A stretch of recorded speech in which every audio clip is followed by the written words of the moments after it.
तो बहुत ही अच्छा आज क्लास होने वाला है, क्योंकि आज देखो, आज मैंने आपका 3-4 चीज़ कर दूंगा। आज मैं पहले तो इंडियन हिस्ट्री का पार्ट 1 बना हुआ है इंडियन आर्मी स्टूडियो चैनल पे। आज मैं पार्ट 2 लेके आऊँगा। उसके बाद आपका स्पोर्ट्स से रिलेटेड जितना क्वेश्चन है उससे हम ख़त्म करेंगे। उसके बाद इंडियन कॉन्स्टिट्यूशन यानी कि भारत के संविधान रिलेटेड जितने क्वेश्चन होंगे हम सबको आज सॉल्व करेंगे। ठीक है, तो बिना टाइम वेस्ट किए शुरू करते हैं आज की फर्स्ट क्वेश्चन की तरफ। तो फर्स्ट क्वेश्चन बहुत ही अच्छा क्वेश्चन पूछा है कि where is located Babur tomb. Babur का मकबरा कहाँ पर स्थित है आपको बताना है। बहुत ही अच्छा क्वेश्चन है। तो बाबर का मकबरा जो होगा वो काबुल पर स्थित होगा। ठीक है, तो बढ़ते हम सेकंड नंबर क्वेश्चन की ओर। सेकंड नंबर क्वेश्चन पूछा है कि हु इज कॉल्ड जिंदा पीर। जिंदा पीर किसे जाना जाता है, जिंदा पीर के नाम से किसे जाना जाता है। और एक चीज बोल दो भाई, आप सिर्फ क्वेश्चन आंसर देख के चले जाओगे नहीं होगा। मैं ऑप्शन वाइज जो डिस्कस करूंगा उसको पूरी तरीके से सुनना पड़ेगा, तभी आपका इंडियन हिस्ट्री से दोनों पार्ट से कंप्लीट होगा। ठीक है, इसका ध्यान रख लेना है। तो सेकंड क्वेश्चन पूछा है कि जिंदा पीर किसे कहा जाता है, आपको आंसर देना है लाइव चैट में। तो बहुत ही अच्छा, औरंगजेब जो बच्चे बोल रहे हैं उनका राइट आंसर होगा। ठीक है, और द्वितीय बहादुर शाह जो है वो मुगल सम्राट का लास्ट मतलब मुगल साम्राज्य का लास्ट सम्राट जो था वो द्वितीय बहादुर शाह। ठीक है, इसका ध्यान रख लेना। तो बढ़ते हम 3 नंबर क्वेश्चन की ओर। 3 नंबर क्वेश्चन पूछा है third battle of Panipat fight between. भाई पानीपत की तीसरी लड़ाई किसके बीच लड़ा गया था आपको बताना है। बहुत ही अच्छा क्वेश्चन है। तो ऑप्शन ए जो बच्चे बोल रहे हैं भाई, मतलब अहमद शाह अब्दुल्ला के और मराठे के बीच लड़ा गया था।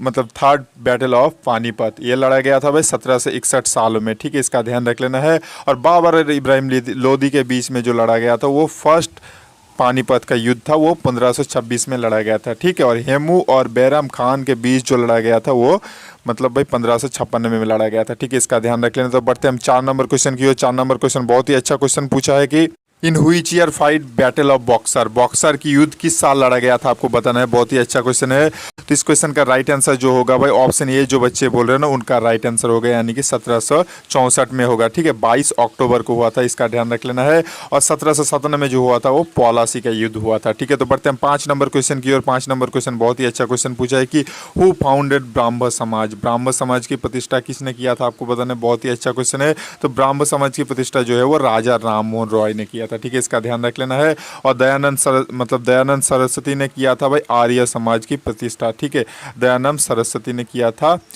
आर्य समाज की प्रतिष्ठा। ठीक है, इसका ध्यान रख लेना है। बहुत ही अच्छा क्वेश्चन। और अगर आपको क्वेश्चन ऐसे पूछता कि भाई देखो ये क्वेश्चन बहुत ही इंपॉर्टेंट है, मान के चलना आपके एग्जाम में आने का पूरा चांस है। ठीक है, यंग बंगाल मूवमेंट किसने शुरू किया था, आपको अगर क्वेश्चन ऐसे पूछ ले तो इसका राइट आंसर जो होगा ऑप्शन ये होगा, यानी कि भाई हेनरी डिरोजियो होगा इसका राइट आंसर। ठीक है, तो बढ़ते हम 6 नंबर क्वेश्चन की ओर। तो 6 नंबर क्वेश्चन पूछा है कि who founded Indian national Congress. ठीक है, मतलब भारत की मतलब राष्ट्रीय कांग्रेस की स्थापना किसने किया था आपको बताना है। बहुत ही अच्छा क्वेश्चन है।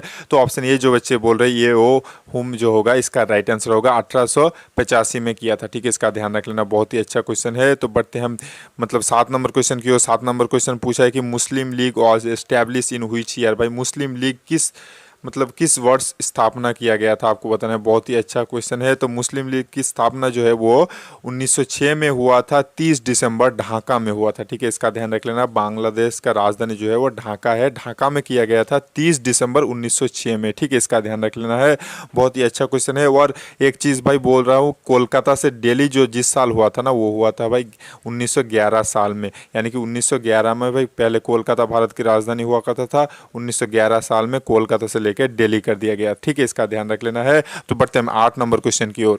8 नंबर क्वेश्चन पूछा है कि इन which year signature Poona fact. भाई किस वर्ष पूना फैक्ट में हस्ताक्षर किया गया था। बहुत ही अच्छा क्वेश्चन है। तो पूना फैक्ट जो हुआ था भाई वो 1932 में हुआ था। ठीक है, इसका ध्यान रख लेना है। और भाई इंडियन नेशनल कांग्रेस की फर्स्ट राउंड टेबल मीटिंग जो हुआ था वो 1930 में हुआ था। सेकेंड राउंड टेबल मीटिंग मतलब सेकेंड राउंड टेबल जो हुआ था इंडियन नेशनल कांग्रेस की वो 1931 में हुआ था। 1932 में हुआ था थर्ड राउंड टेबल। ठीक है, इसका ध्यान रख लेना। तो बढ़ते हम 9 नंबर क्वेश्चन की और। 9 नंबर क्वेश्चन पूछा है कि हु सेड डू और डाई। भाई डू और डाई यानी कि करेंगे या मरेंगे किसने कहा था आपको बताना है। बहुत ही अच्छा क्वेश्चन है। करेंगे या मरेंगे जो है बहुत खूब सभी बच्चों ने राइट आंसर दिया। एम के गांधी यानी कि महात्मा गांधी जी ने बोला था। ठीक है, और एक चीज़ ध्यान रख लेना भाई, दिल्ली चलो किसने बोला था। तो दिल्ली चलो जो होगा वो सुभाष चंद्र बोस होगा।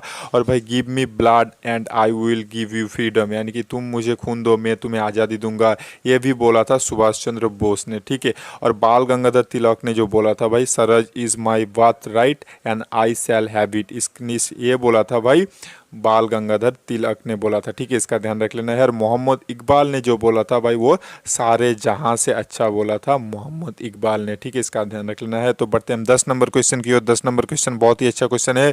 पूछा है कि इन which year fight world war one, भाई प्रथम विश्व युद्ध किस साल हुआ था, आपको बताना है प्रथम विश्व युद्ध किस साल लड़ा गया था। इसका राइट आंसर जो होगा भाई 1914 से लेकर 1918 के बीच लड़ा गया था। और भाई सेकेंड वर्ल्ड वॉर जो हुआ था वो 1939 से लेकर 1945 के बीच में हुआ था, ठीक है, इसका ध्यान रख लेना है। और भाई एक मोस्ट इंपॉर्टेंट भाई करगिल वार भारत और पाकिस्तान के बीच में जो हुआ था वो कौन से साल को हुआ था। करगिल वार जो है यानी कि करगिल युद्ध जो है वो 1999 में हुआ था मई मंथ में, ठीक है, इसका ध्यान रख लेना है। तो बढ़ते हैं हम नेक्स्ट क्वेश्चन की ओर। के साथ हमारा इंडियन हिस्ट्री का पार्ट 2 भी खत्म हो गया, ठीक है, इसका ध्यान रख लेना है। और अब हम बढ़ेंगे इंडियन मतलब स्पोर्ट्स की ओर, ठीक है, वर्ल्ड के स्पोर्ट्स की ओर। स्पोर्ट्स से जितने रिलेटेड क्वेश्चन होगा ऑप्शन वाइज डिस्कस करके और सब कुछ करके मैं ख़त्म कर दूंगा। उसके बाद हम बढ़ेंगे इंडियन कॉन्स्टिट्यूशन यानी कि भारत के संविधान की ओर, ठीक है। तो बढ़ते हैं 11 नंबर क्वेश्चन की ओर। फर्स्ट क्वेश्चन ऑफ स्पोर्ट्स से, ठीक है, क्वेश्चन ये पूछा है कि Olympic game was start in which year, ठीक है, ओलंपिक खेल किस वर्ष शुरू किया गया था, आपको बताना है। बहुत ही अच्छा क्वेश्चन है। देखो यहाँ दो चीज़ हो सकता है, पुराना जो ओलंपिक है सबसे पुराना वाला वर्ल्ड ओलंपिक अगर आपको बोल दे तो वो होगा भाई 776 BC, ठीक है।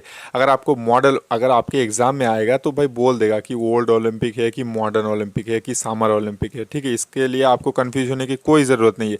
अगर मॉडर्न ओलंपिक पूछेगा मॉडर्न समर ओलंपिक कौन से साल को हुआ था तो होगा भाई 1896 होगा, ठीक है, 1896। अगर आपको क्वेश्चन ऐसे पूछेगा कि वर्ल्ड ओलंपिक गेम जो है वो किस साल हुआ था तो वर्ल्ड ओलंपिक गेम जो है वो 776 BC में हुआ था, ठीक है, इसका ध्यान रख लेना है। और अगर आपको क्वेश्चन ऐसे पूछे कि विंटर ओलंपिक गेम कब स्टार्ट हुआ था प्रथम तो होगा भाई 1924 में हुआ था, ठीक है, इसका ध्यान रख लेना है। और मोस्ट इंपॉर्टेंट भाई Asian game first Asian game किस मतलब कौन से साल को खेला गया था और किस देश में खेला गया था, ठीक है, तो 1991 में खेला गया था और भारत के अंदर दिल्ली में खेला गया था, ठीक है, इसका ध्यान रख लेना है। और भाई मॉडर्न भाई समर ओलंपिक जो है वो 4 साल अंतर खेला जाता है, ठीक है, इसका ध्यान रख लेना है। तो बढ़ते हैं 12 नंबर क्वेश्चन की और 12 नंबर क्वेश्चन पूछा है, बहुत ही अच्छा क्वेश्चन पूछा है। देखो क्वेश्चन ये पूछा है कि भारत के लिए ओलंपिक में पदक लाने वाला प्रथम भारतीय कौन था, आपको बताना है। तो इसका राइट आंसर जो होगा वो KD यादव होगा, ठीक है, इसका ध्यान रख लेना है। और टाइगर रूट्स मोस्ट इंपॉर्टेंट भाई 19 जनवरी के एग्जाम में ये क्वेश्चन भी पूछा गया था कि आपको तो पता ही भाई इंडियन आर्मी के एग्जाम में रिपीटेडली क्वेश्चन पूछा जाता है, ठीक है। तो टाइगर रूट्स जो है वो किस खेल के साथ संबंधित है, ये क्वेश्चन पूछा था 19 जनवरी के एग्जाम में। तो ये राइट आंसर जो होगा वो गोल्फ के साथ संबंधित होगा, ठीक है। और वी आनंद जो होगा वो चेस यानी कि शतरंज के साथ जुड़ा जो होगा वो वी आनंद होगा, इसका ध्यान रख लेना है। तो पढ़ेंगे हम नेक्स्ट क्वेश्चन की ओर। तो नेक्स्ट क्वेश्चन भी बहुत ही अच्छा क्वेश्चन है। क्वेश्चन ये पूछा है कि duck related with which game, भाई डक किस खेल के साथ संबंधित है, आपको बताना है। डक जो होगा वो क्रिकेट के साथ संबंधित होगा, ठीक है। डक जो होता है ना बाउंसर बॉल आता है और बैट्समैन सर झुकाता है उसे डक कहता है, ठीक है, इसका ध्यान रख लेना है। और ये क्रिकेट के साथ संबंधित होगा। ऑप्शन वाइज जो देख रहे हो ना ये मेरा PDF है, इसका स्क्रीनशॉट ले लेना भाई। मैं ऑप्शन वाइज ज़्यादा डिस्कस नहीं करूँगा, बहुत लंबा हो जाएगा, इसका आप स्क्रीनशॉट लेके रख देना, ठीक है, बहुत काम आएगा आपका। तो बढ़ते हैं हम नेक्स्ट क्वेश्चन की ओर। नेक्स्ट क्वेश्चन बहुत ही अच्छा क्वेश्चन पूछा है। देखो ये क्वेश्चन पिछले वीडियो में भी था कि Durand cup associated with which game, बहुत बार मैं ये क्वेश्चन करवा चुका हूँ। तो डुरान कप जो होगा वो फुटबॉल के साथ संबंधित होगा, ठीक है। और बहुत सारे कप जो है वो भाई नेहरू गोल्ड कप हो गया वगैरह सब मैं स्क्रीन के ऊपर दिखा रहा हूँ आपको, भाई इसका स्क्रीनशॉट ले लेना भाई। ये मेरा PDF है, ज़्यादा मैं लंबा वीडियो नहीं करूँगा, आपका टाइम वेस्ट नहीं करूँगा, ठीक है। तो भाई जिनको नहीं पता है वो भाई देख लेना, स्क्रीनशॉट ले लेना। तो इस क्वेश्चन का बढ़ते हम नेक्स्ट क्वेश्चन की ओर। तो नेक्स्ट क्वेश्चन पूछा है कि how many player play in polo game, भाई एक पोलो गेम में कितने खिलाड़ी खेलता है। तो पोलो गेम में जो होगा वो 4 खिलाड़ी खेलता है एक टीम में, ठीक है। देखो पोलो गेम जो होता है वो बेसिकली भाई घोड़े के ऊपर जो बैठ के पोलो गेम खेलते हैं ना वो होता है पोलो गेम। और एक टीम में जो होता है वो 4 प्लेयर होता है, ठीक है, इसका ध्यान रख लेना है। और भाई अगर आपको क्वेश्चन ऐसे पूछ ले कि बास्केटबॉल में कितने खिलाड़ी खेलते हैं तो एक बास्केटबॉल टीम में जो है वो 5 खिलाड़ी खेलते हैं और वॉलीबॉल में जो है वो 6 खिलाड़ी खेलते हैं, ठीक है। अगर आपको क्वेश्चन ऐसे पूछ ले कि विश्व के अंदर कौन सा खेल है जिसमें सबसे ज़्यादा खिलाड़ी खेला जाता है तो होगा भाई रग्बी होगा, ठीक है। रग्बी में जो है वो एक टीम में 15 मतलब खिलवाड़ जो है वो खेलता है, ठीक है, इसका ध्यान रख लेना है। यानी कि 2 टीम मिला के टोटल 30 प्लेयर खेलता है, एक टीम में 15 प्लेयर खेलता है, ठीक है। और आपको तो पता ही होगा भाई क्रिकेट हो गया हॉकी हो गया इसमें 11 प्लेयर खेलता है, ठीक है। फुटबॉल में भी 11 खेलता है, इसका ध्यान रख लेना है। तो बढ़ेंगे हम नेक्स्ट क्वेश्चन की ओर। नेक्स्ट क्वेश्चन बहुत ही अच्छा क्वेश्चन पूछा है कि where is located Netaji stadium. Netaji stadium कहाँ पर स्थित है आपको बताना है। तो नेताजी स्टेडियम जो होगा वो कोलकाता में स्थित होगा, ठीक है, इसका ध्यान रख लेना। कोलकाता जो है हुगली नदी के तीर पे स्थित है। और कोलकाता में एक मोस्ट इंपॉर्टेंट क्वेश्चन है भाई, देखो भाई, ईडन गार्डन क्रिकेट स्टेडियम जो है वो भी कोलकाता में होगा, और विक्टोरिया मेमोरियल जो है वो भी कोलकाता में होगा, ठीक है। और दिल्ली में जो है वो फिरोज शाह कोटला स्टेडियम जो होगा वो दिल्ली में होगा, ठीक है। और हैदराबाद में भी बहुत इंपॉर्टेंट क्वेश्चन है कि Rajiv Gandhi international cricket stadium जो है वो हैदराबाद में होगा, ठीक है, इसका ध्यान रख लेना। तो इसी के साथ हमारा स्पोर्ट्स से रिलेटेड क्वेश्चन खत्म हो गया। तो अब बढ़ते हैं हम इंडियन कॉन्स्टिट्यूशन यानी कि भाई भारत के संविधान की ओर, ठीक है। संविधान से जितने भी इंडियन आर्मी के एग्जाम में पूछा जाता है या पिछले साल पूछा गया है उसी लेवल का हम क्वेश्चन पेपर करवाएंगे, ठीक है। तो बढ़ते हैं हम 17 नंबर क्वेश्चन की ओर, फर्स्ट इंडियन कॉन्स्टिट्यूट की ओर।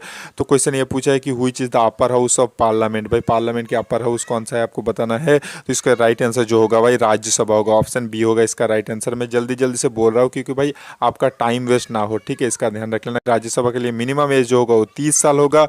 और भाई कितने साल के लिए कार्यकाल में रहता है, तो राज्यसभा के लोग जो होगा वो 6 साल के लिए रहता है, लोकसभा के जो है 5 साल के लिए रहता है। और मिनिमम एज जो होता है लोकसभा के लिए वो होगा 25 साल। और प्रेसिडेंट के लिए मिनिमम एज जो है वो 35 साल होगा, ठीक है। पीएम यानी कि भाई प्रधानमंत्री के लिए होगा 25 साल। तो बढ़ते हैं हम 18 नंबर क्वेश्चन की ओर। 18 नंबर क्वेश्चन पूछा है कि who is known and father of Indian constitute. Bharat के संविधान की पिता किसे कहा जाता है आपको बताना है। बहुत ही अच्छा क्वेश्चन है। तो फादर ऑफ इंडियन कॉन्स्टिट्यूट का राइट आंसर जो होगा वो ऑप्शन, मतलब ये जो बच्चे बोल रहे हैं उनका राइट आंसर होगा बी आर अम्बेडकर होगा इसका राइट आंसर, ठीक है, इसका ध्यान रख लेना है। और जाकिर हुसैन से एक क्वेश्चन बनता है, बार बार मैं बोलता हूँ भाई, भारत के कौन से राष्ट्रपति थे जिनका ऑफिस में ही मृत्यु हो गया था, वो होगा भाई जाकिर हुसैन होगा, ठीक है, इसका ध्यान रख लेना है। अगर आपको क्वेश्चन ऐसे पूछ ले कि भारत के प्रथम प्रेसिडेंट कौन थे यानी राष्ट्रपति कौन था, तो होगा भाई राजेंद्र प्रसाद, ठीक है। और भारत की प्रथम महिला प्रेसिडेंट जो था वो कौन होगा भाई, प्रतिभा पाटिल होगा, वो 12 नंबर राष्ट्रपति थे, ठीक है, इसका ध्यान रख लेना। बहुत ही अच्छा क्वेश्चन है। तो बढ़ते हैं 19 नंबर क्वेश्चन की। और 19 नंबर क्वेश्चन बहुत ही अच्छा क्वेश्चन पूछा है कि how many article in Indian constitute. भाई इंडियन कॉन्स्टिट्यूट में कितना आर्टिकल है यानी कि भाई कितना अनुच्छेद है, इसको पूछा है। तो आर्टिकल जो होगा ये होगा भाई, सॉरी, कितना धारा है, ठीक है, भारत के संविधान में कितना धारा है आपको बताना है। हिंदी में लिखना मैं भूल गया भाई, 448 जो होगा इसका राइट आंसर होगा, ठीक है। आर्टिकल जो होगा वो 448 होगा इसका राइट आंसर, ठीक है। और अगर आपको क्वेश्चन ऐसे पूछ ले कि भाई हमारे संविधान में हमको फंडामेंटल राइट यानी कि मौलिक अधिकार कितने दिए हैं, तो वो होगा भाई 6 मौलिक अधिकार जो है वो हर व्यक्ति के पास होता है इंडियन संविधान के अनुसार। और अगर आपको क्वेश्चन ऐसे पूछ ले कि इंडियन संविधान में कौन से धारा के अनुसार इंडियन संविधान को फिर से मतलब ठीक कर सकता है, ठीक है, कि कुछ चीज़ हम ऐड कर सकते हैं उसमें, तो होगा भाई 368, ठीक है, 368 के अनुसार हम उसको ठीक कर सकते हैं। तो बढ़ते हैं हम 20 नंबर क्वेश्चन की ओर।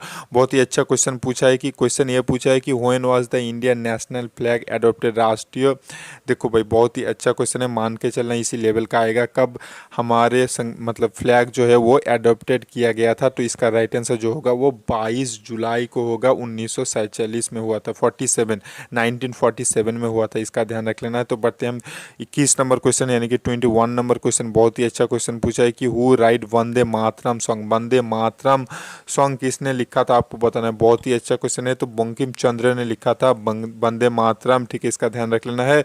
रविंद्रनाथ टैगोर ने लिखा था गीतांजलि, जिनकी वजह से उनको 1913 साल में नोबेल प्राइज मिला था। और सत्यजीत रॉय ने लिखा था, भाई देखो बहुत ही अच्छा क्वेश्चन है, आनंद मोड जो होगा, पौथिर पांचाली जो होगा वो सब सत्यजीत रॉय ने लिखा था, ठीक है, इसका ध्यान रख लेना है। बढ़ते हैं हम नेक्स्ट क्वेश्चन यानी कि भाई 22 नंबर क्वेश्चन की ओर। तो बहुत ही अच्छा क्वेश्चन पूछा है कि what is the age of retirement of a जज ऑफ हाई कोर्ट, ठीक है, उच्च न्यायालय की न्यायाधीश की रिटायरमेंट एज कितना होता है आपको बताना है। बहुत ही अच्छा क्वेश्चन है।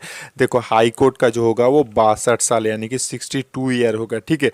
और अगर आपको क्वेश्चन ऐसे पूछ ले कि सुप्रीम कोर्ट का जो मतलब न्यायाधीश है उनका रिटायरमेंट एज कितना होगा, तो सुप्रीम कोर्ट का जो होगा वो 65 यानी कि 65 साल होगा, ठीक है। तो बढ़ते हैं हम आज का लास्ट वीडियो की ओर। अगर आपको पसंद आया तो लाइक जरूर कर देना और शेयर जरूर कर देना, ठीक है। क्वेश्चन ये पूछा है कि which country national flag is not मतलब रेक्टेंगुलर। किस देश का राष्ट्रीय जो फ्लैग है वो आयताकार नहीं है, ठीक है। बाकी जितने भी देश का मतलब जो है ना फ्लैग है यानी कि भाई झंडा है वो लगभग रेक्टेंगुलर है, ठीक है। पर किस देश का रेक्टेंगुलर नहीं है आपको बताना है, तो वो होगा भाई नेपाल का होगा। ठीक है, इसका ध्यान रख लेना है। और इंडिया का अगर आपको क्वेश्चन ऐसे पूछेगा कि भारत की फ्लैग यानी कि भारत की झंडे में जो भाई लेंथ और वेस्ट होता है ना, भाई लंबाई और चौड़ाई में अनुपात पूछ सकता है। ठीक है, तो अनुपात जो होगा वो 3:2 होगा, यानी कि 3:2 होगा। ठीक है, और ये क्वेश्चन भाई एक बार मैंने देखा था, बहुत पुराने मतलब एग्जाम पेपर देख रहा था इंडियन आर्मी की ओरिजिनल क्वेश्चन पेपर में। क्वेश्चन ये पूछा था कि भाई न्यूजीलैंड की मतलब फ्लैग यानी कि न्यूजीलैंड की झंडे में कितना स्टार लगा हुआ था। तो न्यूजीलैंड की झंडे में जो है वो 4 स्टार होता है। ठीक है, ऑस्ट्रेलिया के झंडे में जो है वो 5 स्टार होता है। ठीक है, इसका ध्यान रख लेना है। न्यूजीलैंड के झंडे में 4 स्टार होता है, ऑस्ट्रेलिया के झंडे में 5 स्टार होता है। ठीक है, इसका ध्यान रख लेना है। इसी के साथ हमारा आज का टॉपिक खत्म होता है। अगर आपको किसी भी टॉपिक के ऊपर वीडियो चाहिए आप तो नीचे ज़रूर कमेंट बॉक्स में कमेंट करना, और वीडियो कैसे लगा आप फीडबैक ज़रूर देना, और मुझे क्या चीज़ इंप्रूव करना चाहिए आप ज़रूर कमेंट में मुझे बोलना। और भाई जिन्होंने सब्सक्राइब नहीं किया प्लीज़ सब्सक्राइब कर लो, चैनल को शेयर कर दो।